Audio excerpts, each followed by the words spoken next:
दोस्तों, प्रयागराज का महाकुंभ का जो मेला है 2025 का, वहाँ लोग दूर दूर से गंगा स्थान तटस्थली पर आते हैं अपने पापों को धोने के लिए। यहाँ तक कि वहाँ पर बहुत लोगों की श्रद्धा है कि जो लोग गंगा स्नान करेंगे उनकी मनोकामनाएं पूरी होती हैं, उनकी उम्मीदें आगे की पूरी हो जाती हैं। इसलिए सभी लोग वहाँ पर इसलिए जाते हैं, लेकिन कुछ लोग इसलिए जाते हैं ताकि उनकी तमाम ऐसी धारणाएं होती हैं, तमाम ऐसे व्यक्तिगत मामले होते हैं जो उस महाकुंभ 2025 के प्रयागराज के मेले में जाते हैं और वहाँ पर अपनी घिनौनी हरकतें करते हैं। जिस प्रकार से उन्हें इस पावन स्थल पर जाकर के ऐसा नहीं करना चाहिए था।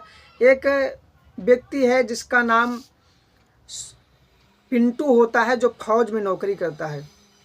जो पिंटू फौज में नौकरी करता है, उसकी पत्नी सोनिया होती है और उसका जो छोटा भाई होता है वो राजेश होता है और उसकी माँ होती है।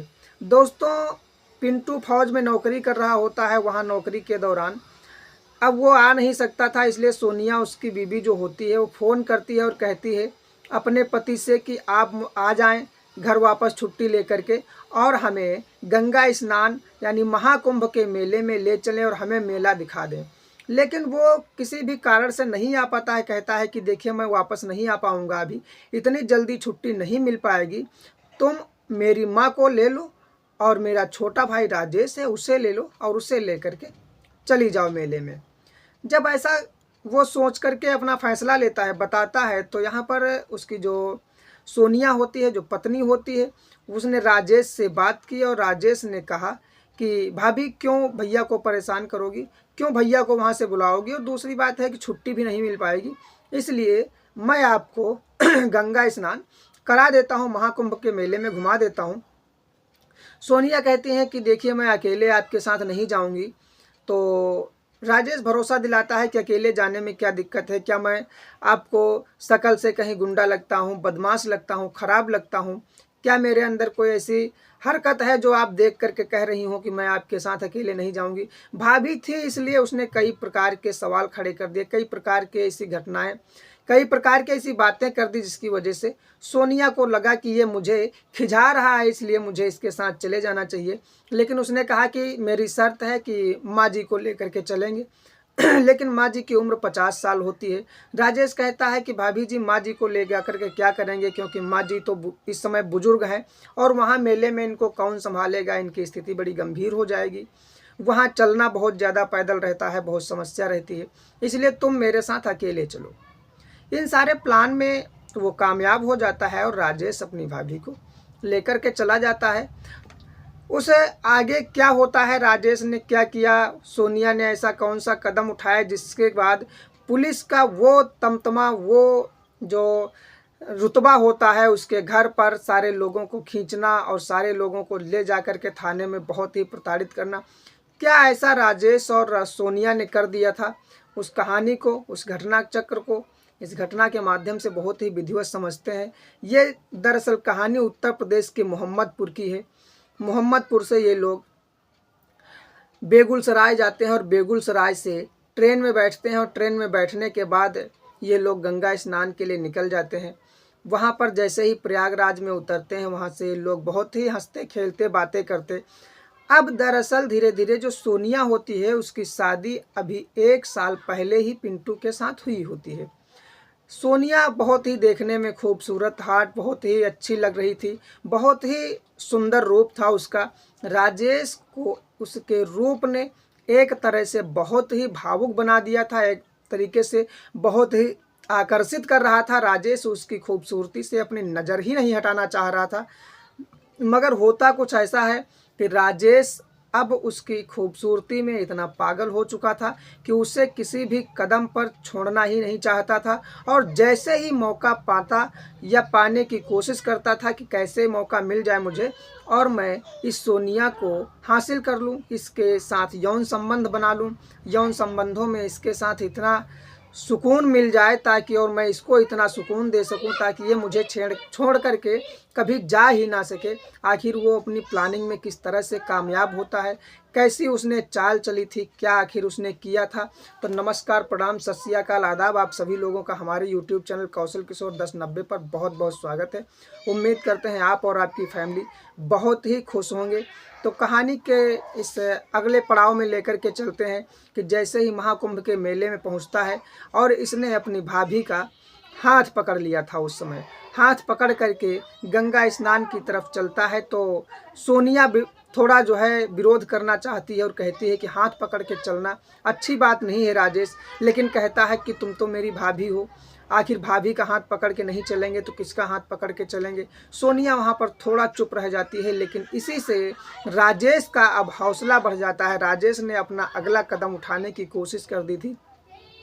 राजेश और सोनिया जब नहाने जाते हैं कुंभ के मेले में, गंगा स्नान करने जाते हैं वहाँ पर, तो सोनिया अलग नहाती है और राजेश अलग नहाते हैं। लेकिन कपड़े राजेश के पास थे। राजेश ने उसे तुरंत कपड़े दिए और कपड़े देने के बाद में उसको उसके बालों को झटकना शुरू किया। उसके बालों को उसने थोड़ा रफ़ करने की कोशिश की, लेकिन इस जगह पर सोनिया फिर थोड़ा विरोध करती है कि ऐसा मत करिए। लेकिन वो तुरंत एक छड़ी ला करके देता है और कहता है कि इससे झाड़ लीजिए। वो इस तरह से अपनी भाभी को लाइन दे रहा था, समझा रहा था ताकि उसकी भाभी उसके झांसे में आ जाए। आखिर वही होता है, वापस होता है और रात का अंधेरा होने लगता है। तो वो वहाँ पर एक होटल बुक करता है। उस होटल में अपनी भाभी को रुकने के लिए कहता है, लेकिन भाभी कहती हैं कि आखिर कल जाना है, रात भर मेले में रुक लेंगे। लेकिन दरअसल ये फैमिली जो थी वो थोड़ा सही और सक्सेस फैमिली थी। तो राजेश ने कहा, भाभी हम लोग इस तरह से इस महाकुंभ के इस भगदड़ में, इस इतनी परेशानी में रात नहीं गुजारेंगे। हम लोग एक सराय ले लेते हैं, यानी रेंट पे कमरा ले लेते हैं और उस कमरे में रह करके रात गुजारेंगे। तो सोनिया ने कहा कि फिर ठीक है, यानी उसकी भाभी ने कहा ठीक है, मगर हमें कमरा अलग अलग लेना है, 2 कमरे देख लीजिए। उसने कहा कि भाभी जी 2 कमरों की क्या ज़रूरत है, एक ही में हम रुक लेंगे, एक ही में रह लेंगे। आप बेड पर सो जाना, मैं नीचे सो जाऊंगा। दरअसल किसी भी प्रकार से सोनिया को अपने झांसे में ला करके एक पास जाने की इसकी उम्मीद थी, जाने का इसका प्लान था। जैसे ही ये लड़का वहाँ पर कमरा लेता है, कमरा लेकर के उस कमरे के अंदर जाता है और वहाँ पर गार्ड पूछता है कि आप लोग कौन हैं। तो वो कहता है कि मैं पति पत्नी हूँ। आखिर इस जब ऐसी बात वो सामने भाभी के कह देता है तो भाभी कहती हैं कि यार राजेश आप क्या बोल रहे हैं। तो राजेश ने भाभी को इशारा करते हुए कहा कि यहाँ कमरा नहीं मिलता है, अगर अलग अलग से कोई लोग आते हैं आपको 2 कमरे लेने पड़ेंगे, परेशानी हो जाएगी, फालतू का पैसा लगेगा, हम एक कमरे में एडजस्ट कर लेंगे। गार्ड जैसे ही पूछता है वैसे ही राजेश जिस प्रकार से बताता है, भाभी सोनिया जो होती है वो उसकी हाँ में हाँ मिला लेती है और हाँ में हाँ मिलाने के बाद राजेश उस कमरे की चाबी लेता है और अंदर चला जाता है।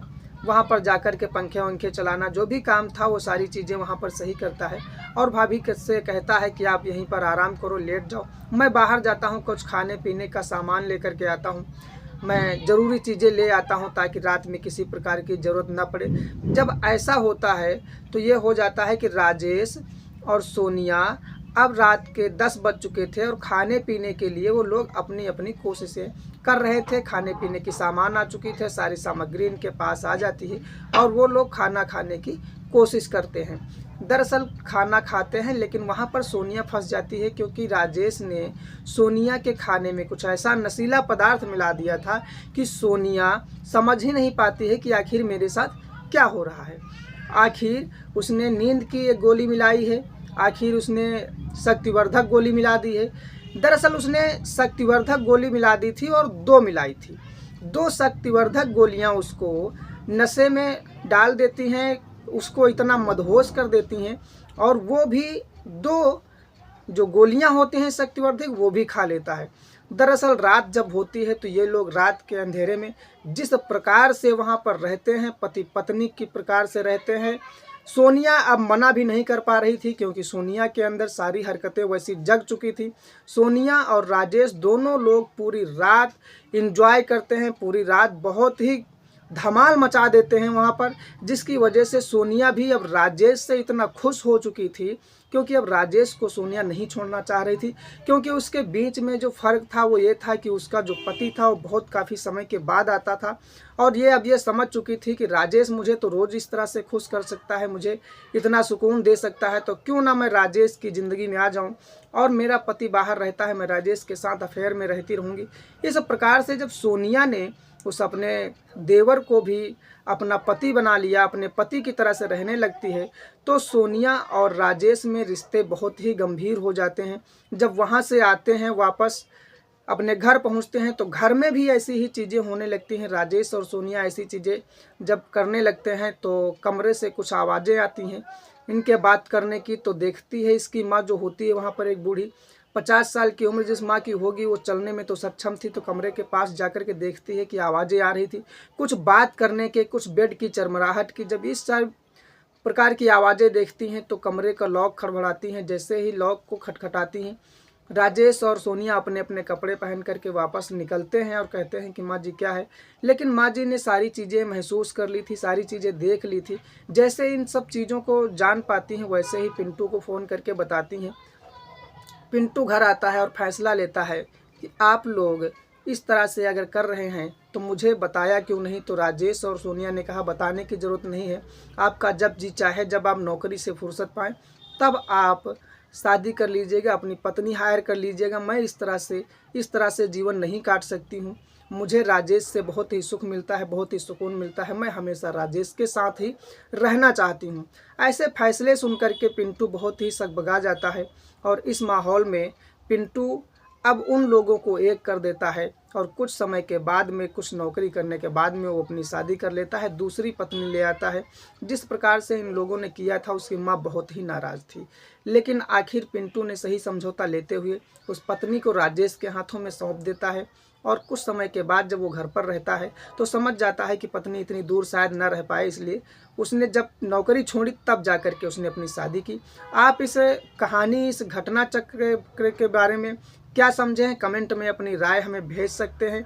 रोज़ रात 8 बजे आप लोगों के लिए ऐसी ही कहानी आप लोगों के लिए लाता हूँ, सुनाता हूँ। तो अपनी कमेंट में राय भेजें। वीडियो अच्छा लगा है तो लाइक कर दीजिए, चैनल को सब्सक्राइब कर देते हैं। मिलते हैं कल रात 8 बजे, तब तक के लिए नमस्कार, धन्यवाद, जय हिंद।